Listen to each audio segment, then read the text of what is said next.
So today we're going to finish up the crash course and actually start talking about what linear algebra has to do with differential equations. So the last bit is the most important bit, and it's the stuff about eigenvalues and eigenvectors. So, I know a lot of you know what these things are. What is an what are these things? What's an eigenvalue? What's an eigenvector? You have some matrix, right? A matrix. Can somebody tell me what eigenvalues and eigenvectors are? Thank you. So eigenvalue is like when x is equal to lambda x. So like lambda is an eigenvalue of a. Yes. Okay. So basically, it's like this. If you have some number lambda and some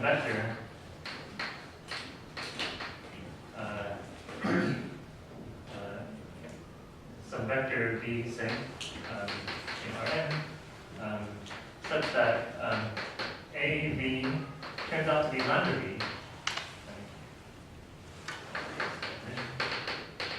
then we say that v is an eigenvector of A with eigenvalue lambda.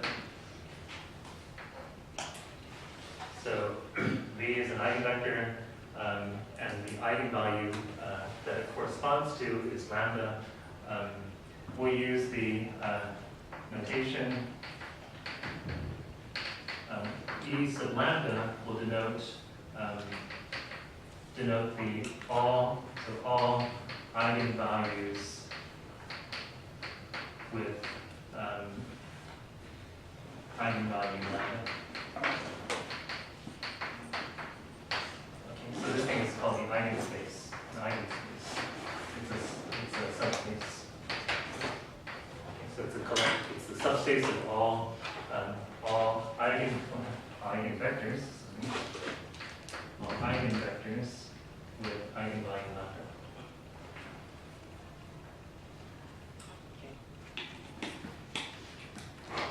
So eigenvectors and eigenvalues, right? These are just special.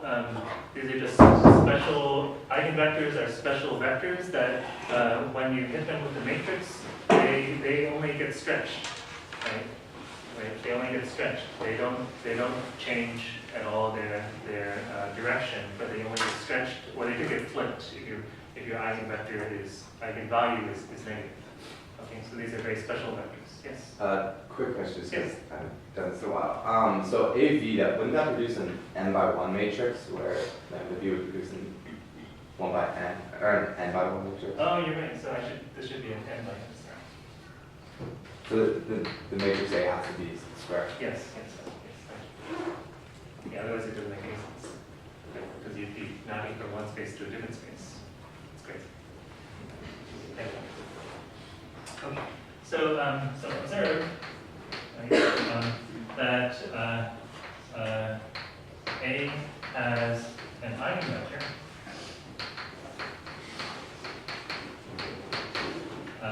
with eigenvalue lambda. It's the same thing as saying that A minus lambda I has a non-trivial null space.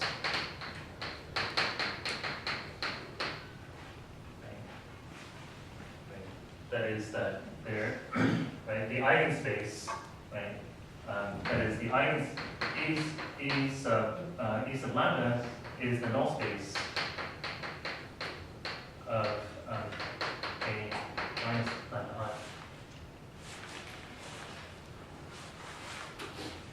Right? Because if anybody is killed by, right? Because if V is in the null space. I'm going to this is kernel, so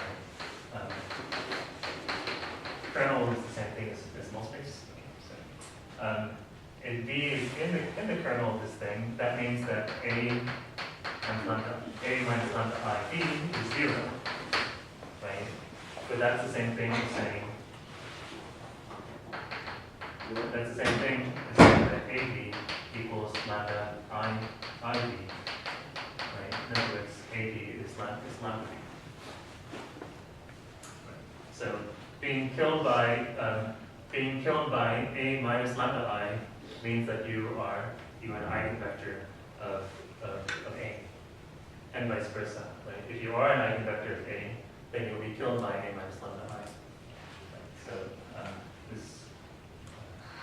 this links the. So it'll be important for us to be able to calculate null spaces. So remember, try to remember how to do that. We'll do an example. Okay. So having an eigenvector with eigenvalue lambda is the same thing as saying that this thing has a non-trivial null space. You recall that this fact is the same thing as is equivalent to saying that the determinant of this is 0, right? That the matrix is non-invertible. Right? If that matrix is non-invertible, right, then it's going to have a non-trivial null space. Right? And so to find the eigenvalues of A, it suffices to consider this thing called the characteristic polynomial.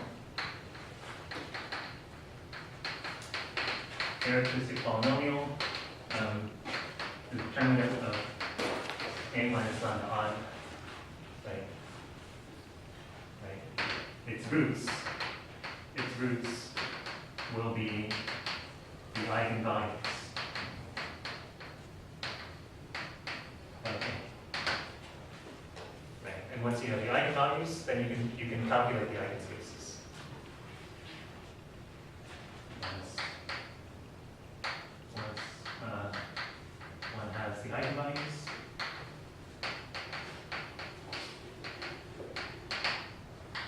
let's calculate the eigenspaces.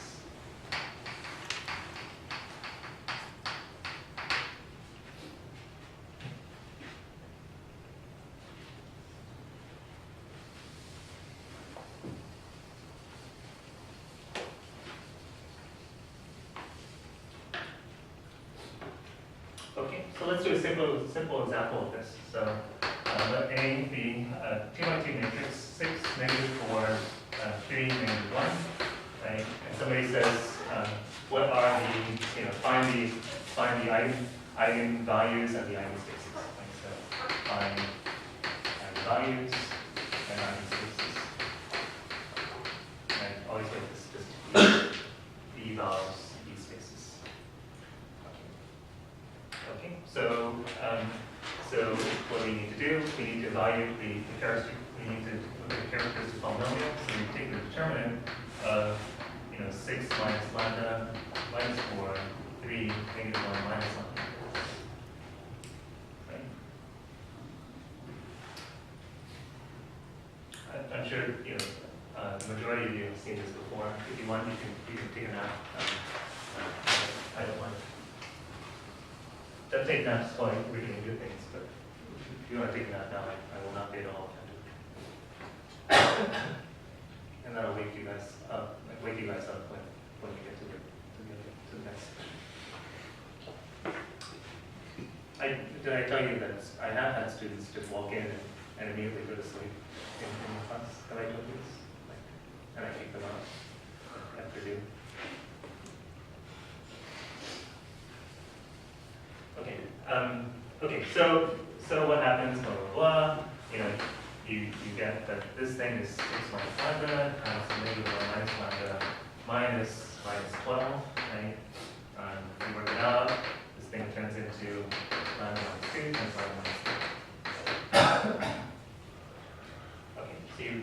like the characteristic polynomial, right? You see that the roots are 2 and 3, so that we know that the eigenvalues of A are 2 and 3.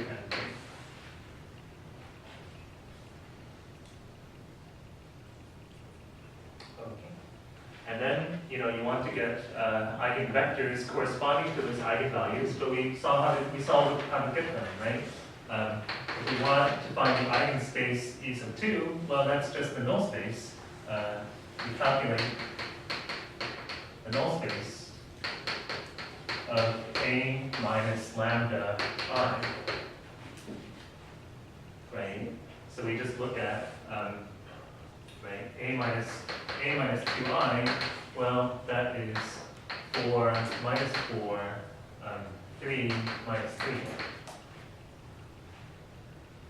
Right, and and we see that if we will reduce that, 4 minus 4 is 3 minus 3, you reduce that, and you get 1 minus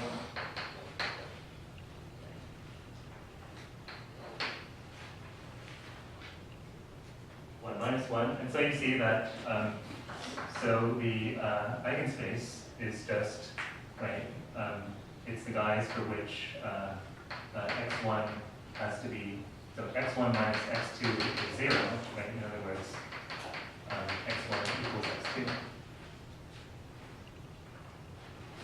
Right, so let me write it more suggestively. Right, we look at the augmented matrix corresponding to the system, like 4x1 minus 4x2 equals 0, 3x1 minus 3x2 equals 0. Right? We do Gauss-Jordan reduction. This turns into 1 minus 1, 0, 0, 0, 0, which is x1 minus x2 is 0, and nothing at 0 is equal to 0. So what does that tell you? That tells you that any solution, right? So any solution looks like as the form x1, let's say x2, x2. Because x1 has to equal x2. So the null space of A minus 2I is just the span has basis 1, 1. Right?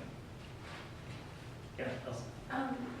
In linear algebra, I don't remember specifically saying that the kernel is exactly the same thing as the null space. Is it just a way of finding the null space? So, the term kernel is used more in the context of linear transformations. So, generally, you're talking about linear transformation. You talk about the kernel of that transformation being the guys. It's anything in any vector in the vector space such that t of b is the 0 vector. Okay, so it's anything that gets killed by that transformation. Okay. The term null space is generally used with regard to matrices. Right? You have a matrix, right, and you call the null space of A, right?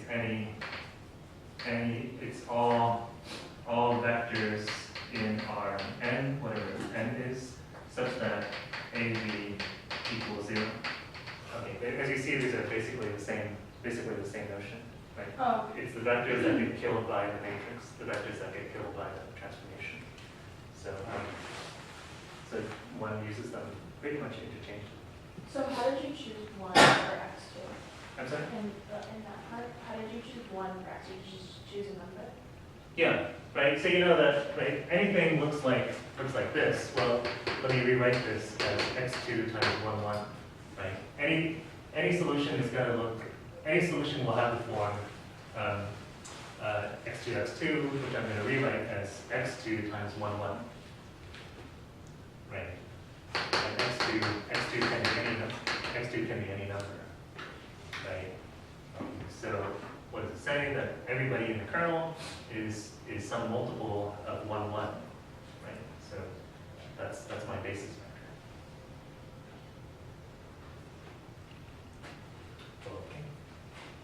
Okay, and so we figure out the right, E2.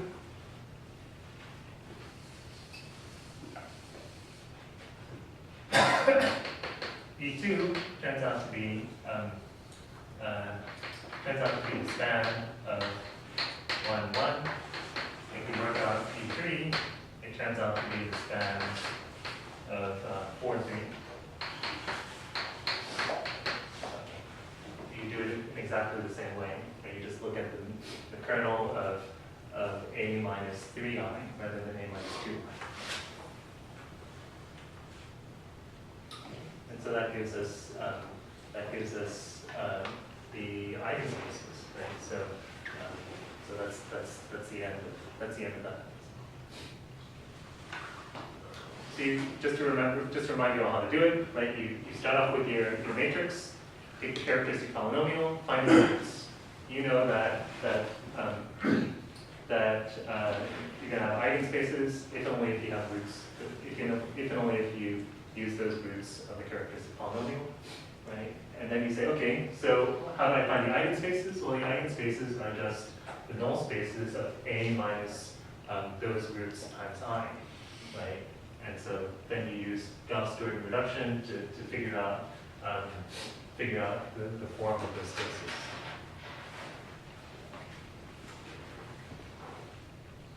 Okay.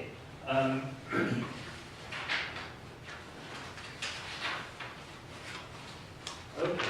So is everyone all right? Any questions? People who haven't had linear algebra before? What, are you guys okay? Okay. Well, come in if you have questions. You know, some things like this part maybe not familiar. So, finding the null space, but it's easy. It's easy. Okay. So so what's the point of this? What's the point? What's the point of all this? Well, notice that, in this example,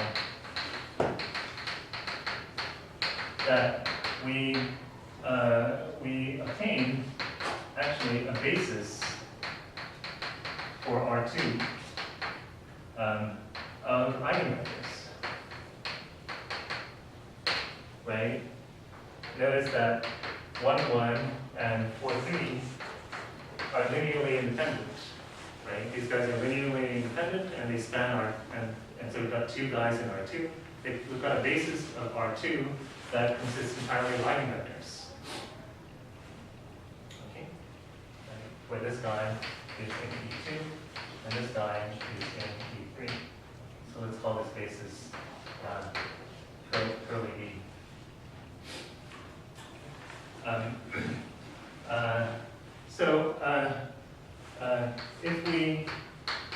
If we conjugate A by a matrix formed of these basis vectors by 1, 1, 4, 3, we see something happen that you take the matrix 6, 4, 3, -1, and you conjugate it by this matrix. That is to say, you multiply on the right by the matrix, and on the left by the inverse matrix. So you take the conjugate of this guy by this matrix formed of the basis vectors, and something great happens. You end up with 2, 0, 0, 3. It turns out that we get a diagonal matrix.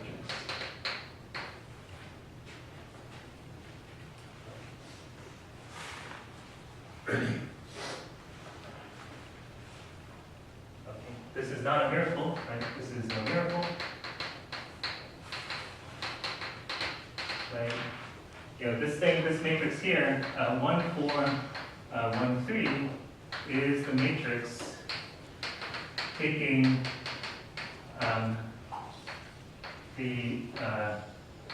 taking a coordinate vector with respect to the v basis to the coordinate vector to the vector's coordinate vector with respect to the standard basis.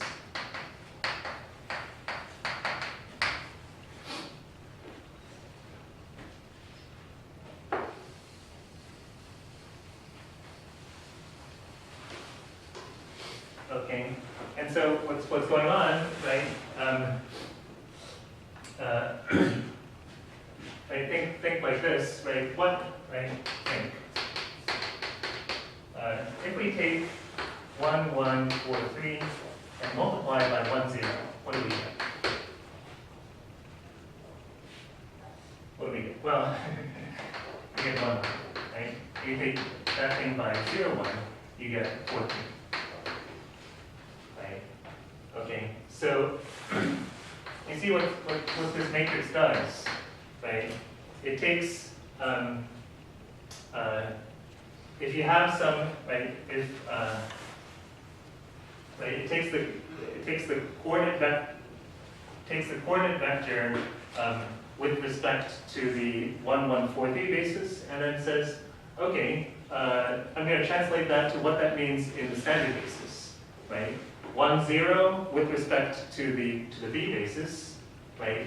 This means that I got 1 of, actually I have 1 of 1, 1, and 0 of 4, 3, right? And it says, okay, if I put that into, if I say that with respect to the standard basis, that's 1, 1, right? If you've got 0, 1 as a coordinate vector with respect to the v basis, that means you've got 0 of this guy and 1 of that guy, right? And that's what you get. You get 0, 0 of 1, 1, and you get 1 of 4, 3. So this matrix here, right, this 1, 4, 1, 3, is the guy that goes from the v basis to the standard basis. It takes coordinate vectors with respect to one basis and switches them to the standard basis. Okay. And so what's going on here, right? This is saying that, well, I'm going to switch things to the standard basis. I'm going to use the matrix on it, and then I'm going to go back to the v basis, right? And what it says that with regards to the v basis, what this matrix does is takes the first guy and multiplies it by 2, and takes the second guy and multiplies it by 3, right? And that's exactly what we just said. That this guy, when hit by the transformation, will be multiplied by 2, and the second guy will be multiplied by 3. Okay. So just to interpret what this equality tells me is talking about. It says that if you change bases and you use the eigenvector basis, then your matrix behavior becomes simple. Your matrix behavior, which was complicated with respect to the standard basis, if you change it to the other basis, then it becomes simple. So that's what diagonalization tells you also. By the standard matrix, do you just mean the original matrix that we started with? The standard basis. So the standard basis. Yeah, the standard basis, I mean, just 0, 1, 0, 0, 1, like that.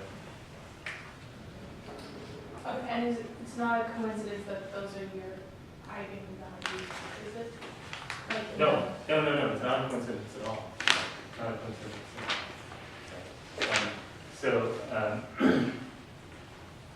Right. So think, right, like if you take 1, 0 and hit it with this left-hand side, what's going to happen to that 1, 0? Okay, let's just look at this machine on the left-hand side and see what happens to 1, 0. Right. 1, 0, when hit by this guy, is going to give us 1, 1. Right? It's going to give us 1, 1. So this thing becomes 1, 1. Okay. 1, 1, when hit by this thing, turns into 2 1, 1s. Right? turns into 2 1 1s. And then this thing says, now I'm going to switch that back to the terms of the b bases. 2 1 1s in terms of the b bases is 2 of the first kind and 0 of the second kind. Right? 2 of the first kind and 0 of the second kind. Okay. And so you see that, you know, that's what happens.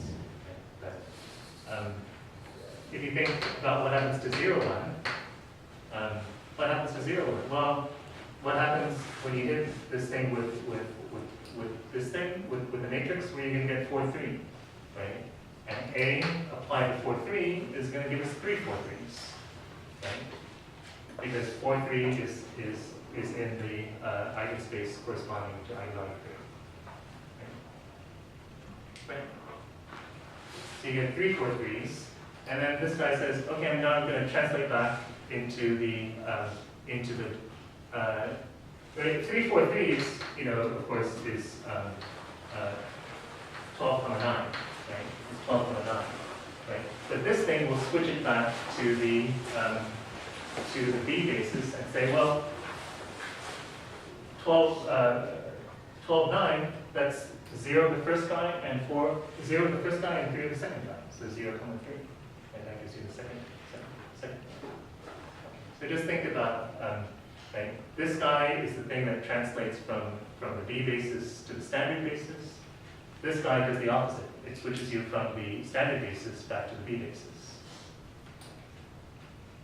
Okay, so that's what's going on in terms of when you do diagonalization.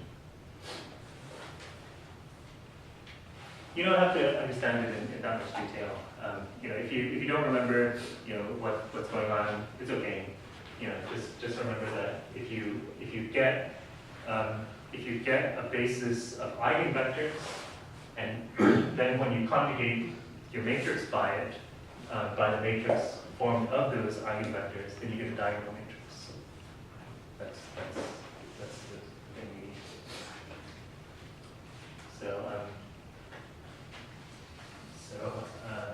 So yeah, so let me just finish up that stuff by saying that, well, if we can find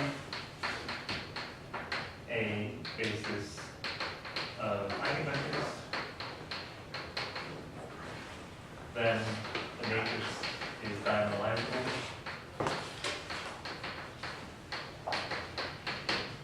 Right. And there's another theorem that we mentioned last time, right? If A is, say, a real symmetric matrix, then it turns out that it is diagonalizable.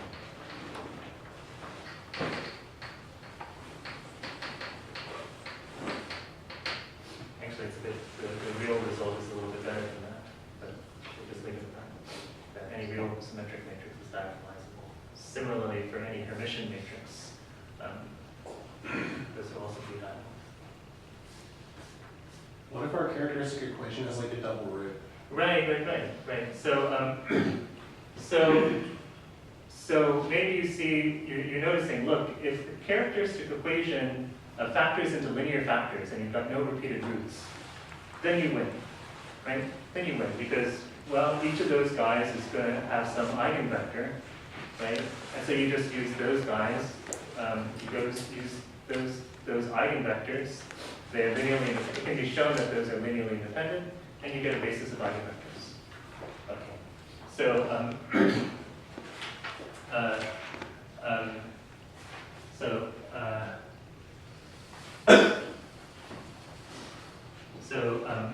this actually leads to the definition, right? We define if lambda naught is an eigenvalue of A, we define the algebraic multiplicity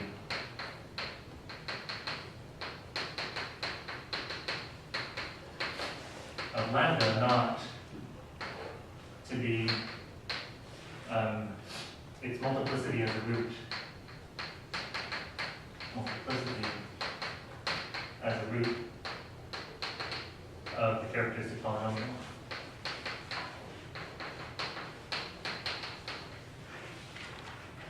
just the number of times it gets repeated as a root. Okay. And related, we define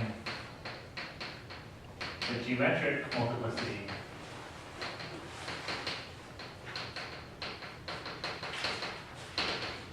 of lambda naught to be the dimension of its eigenspace. Okay. And if you're lucky, then the dimension of the eigenspace actually equals the algebraic multiplicity. And in that case, you'll have enough eigenvectors to form a basis, right? So if the dimension of the eigenspace, right, equals the algebraic multiplicity of lambda for all eigenvalues, lambda, then you have a basis. Have a basis of eigenvectors. Okay, but you can have trouble. Maybe the algebraic multiplicity is 3, but then the geometric multiplicity turns out to be 2 or something like that. Okay, in that case, you don't have enough. Eigenvectors to form a basis, right? And then your matrix is not diagonalizable. Okay, matrix is not diagonalizable. And what we'll see later is that you resort to sort of fake eigenvectors. Okay. So you introduce these guys, generalized eigenvectors, which don't have the property that when you hit them with the matrix, they get multiplied. But what happens is that when you hit them with the matrix, they turn into a multiple of themselves plus another guy from the eigenspace. So another of the basis vectors. Okay, so you want to get something diagonal, but it will be almost diagonal. And you have basically a diagonal matrix, but then occasionally you have ones over the diagonal. That's the so-called Jordan canonical form.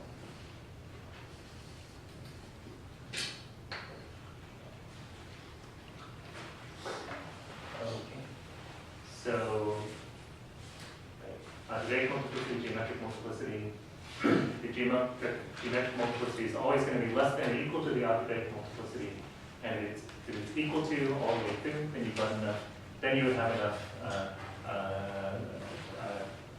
You would have a basis of eigenvectors and be able to diagonalize.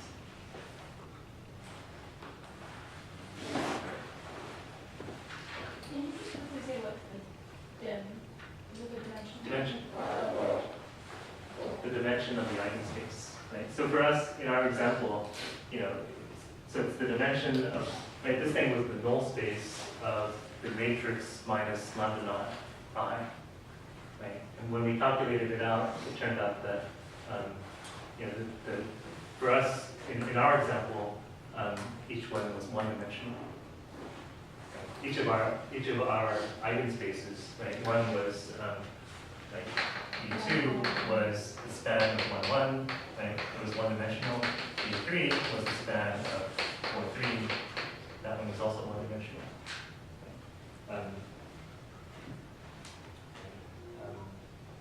Do you want to see an example of one where they're not one-dimensional?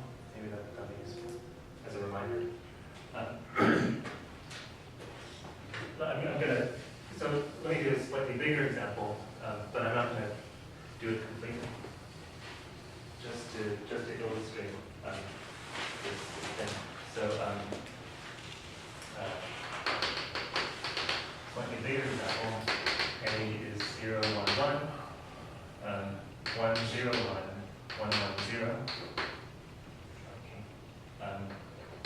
As before, you calculate the characteristic polynomial. It turns out to be lambda minus 2, lambda plus 1 squared. So you see that you've got two eigenvalues. Eigenvalues are -1 and 2, and this one has algebraic multiplicity of 2, and this one has algebraic multiplicity of 1.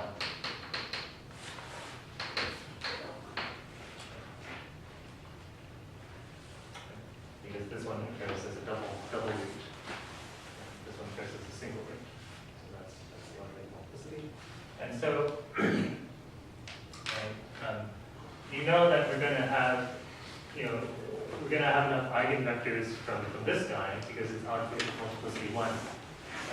The dimension of the eigenspace is going to be 1 or higher, so it's not. We're going to have enough of this guy. The only thing we're worried about is, are we going to have enough out of this guy? And so let's look at that. What's e sub minus 1? Right. Well, that's going to be the null space. Right. We need to calculate the null space of A minus I. And so we get that is, of course, 1, 1, 1, 1, 1. We get 1, 1, 1, 1, 1, 1, 1, 1. Okay. So just solve.